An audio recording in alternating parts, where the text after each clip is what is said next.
AP deputy CM Pawan Kalyan మరోసారి తన సింప్లిసిటీని చాటుకున్నారు. ప్రభుత్వం ఇచ్చిన క్యాంపు కార్యాలయాన్ని తిరిగి ఇచ్చేశారు. తన నివాసాన్ని ఆయన క్యాంపు కార్యాలయంగా మార్చుకోనున్నారు.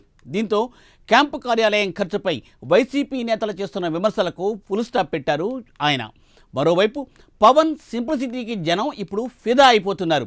మంత్రిగా ఉండి కూడా ప్రభుత్వ ధనాన్ని కాకుండా సొంత నిధులతోనే కార్యాలయాన్ని నడపడానికి సిద్ధపడిన పవన్ కళ్యాణ్పై ఇప్పుడు సర్వత్రా ప్రశంసల వర్షం కురుస్తోంది.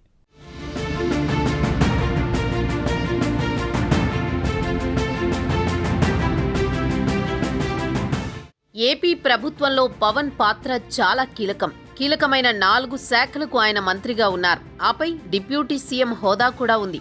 ప్రభుత్వంలో పవన్ కు సరైన ప్రాధాన్యత దక్కుతోంది. ప్రోటోకాల్ ప్రకారం సీఎం చంద్రబాబు పవన్ విషయంలో ప్రత్యేక జాగ్రత్తలు తీసుకుంటున్నారు. ఆయన అభిరుచికి తగ్గట్టు పల్లె పాలనకు సంబంధించి పంచాయతీరాజ్, గ్రామీణాభివృద్ధి, అటవీ శాఖ, పర్యావరణ శాఖలను కేటాయించారు. ఆయన కోసం విజయవాడలో ప్రత్యేక క్యాంపు కార్యాలయాన్ని సైతం ఏర్పాటు చేశారు. అయితే పవన్ ఆది నుంచి ఆర్భాటాలకు దూరంగా ఉన్నారు. మంత్రిగా జీతభత్యాలు తీసుకోవడం లేదు. తనకు ఫర్నిచర్ సైతం ఏర్పాటు చేయవద్దని ఆయన ప్రభుత్వానికి విజ్ఞప్తి చేశారు.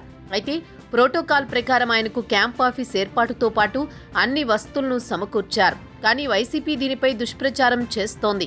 కేవలం పవన్ క్యాంపు కార్యాలయం కోసమే 82 లక్షలు ఖర్చు పెట్టారని సోషల్ మీడియా వేదికగా పెద్ద ప్రచారం జరుగుతోంది. దీనికి చెక్ చెప్పే విధంగా పవన్ కీలక నిర్ణయం తీసుకున్నారు.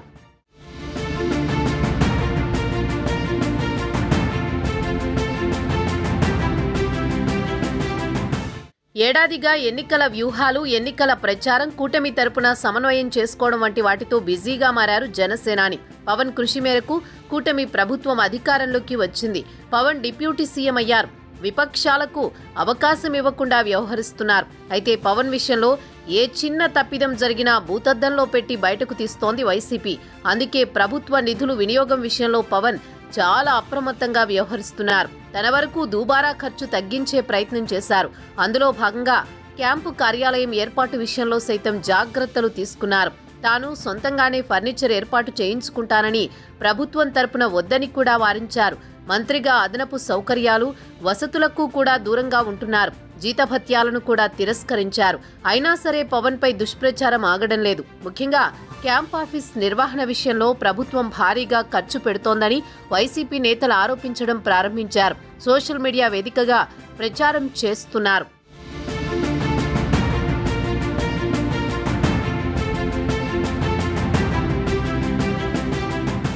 వైసీపీ ఆరోపణలు నేపథ్యంలో పవన్ కీలక నిర్ణయం తీసుకున్నారు. ప్రభుత్వం తనకు కేటాయించిన క్యాంపు కార్యాలయాన్ని ఖాళీ చేసి తిరిగి ఇచ్చేస్తున్నారు. ఇప్పటి వరకు తాను బస చేస్తున్న బిల్డింగ్ని క్యాంపు కార్యాలయంగా మార్చుకోనున్నారు. విజయవాడలోని ఇరిగేషన్ భవన్ను మంత్రిగా బాధ్యతలు చేపట్టిన తర్వాత పవన్ కు ప్రభుత్వం కేటాయించింది. అక్కడే వరుస సమీక్షలు, అధికారులతో సమావేశాలు ఏర్పాటు చేశారు. అయితే ఇప్పుడు ఆ కార్యాలయాన్ని ఖాళీ చేయాలని నిర్ణయించుకున్నారు. అయితే వైసీపీ ఆరోపణలే కాకుండా అక్కడ మరో సమస్య కూడా ఉందట. పవన్ కళ్యాణ్ క్యాంపు కార్యాలయం వెనకాలే కోర్టుల సముదాయం ఉంది. అందుకే అక్కడకు వెళ్లి వచ్చే వారికి పవన్ కళ్యాణ్ రాకపోకలతో ఇబ్బందిగా మారుతోందని ఫిర్యాదులు అందాయి. పవన్ వచ్చి వెళ్లేటప్పుడు ట్రాఫిక్ నిలిపివేయడం, అధికారుల రాకపోకలతో కూడా కోర్టులకు వెళ్లి వచ్చే వాళ్లకు ఇబ్బందులు తప్పడం లేదని ఆయన దృష్టికి వచ్చింది. ప్రజలు పడుతున్న ఇబ్బంది గమనించిన పవన్ ఆ భవనాన్ని ఖాళీ చేయాలని భావించారు. గత కొద్ది రోజులుగా పార్టీ దగ్గరగా ఉన్న తాను బస చేసే బిల్డింగ్లోనే సమీక్షలు నిర్వహించారు.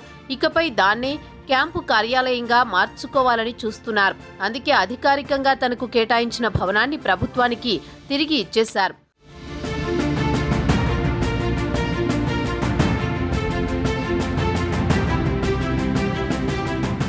మంగళగిరిలో జనసేన కోసం 5 అంతస్తుల ఆఫీస్ కడుతున్నారు. ఇప్పటికే నిర్మాణం శరవేగంగా సాగుతోంది. మొదటి 2 అంతస్తులు మరింత వేగంగా పూర్తి చేసి అందులోకి త్వరలో వెళ్లిపోవాలని చూస్తున్నారు. ఈలోపు తాత్కాలిక క్యాంపు కార్యాలయంగా తాను బస చేసే బిల్డింగ్ను వాడుకోనున్నారు. ఇప్పటికే జనసేనకు సంబంధించిన కార్యక్రమాలన్నీ అదే బిల్డింగ్లో జరుగుతున్నాయి. ఇకపై దాన్ని అధికారిక క్యాంపు కార్యాలయంగా మార్చుకుంటున్నట్లు పవన్ కళ్యాణ్ తెలిపారు. తన వరకు పారదర్శకంగా ఉండాలని ఈ నిర్ణయం తీసుకున్నట్లు తెలుస్తోంది. మొత్తానికైతే పవన్ సింప్లిసిటీ మరోసారి హాట్ టాపిక్గా మారింది.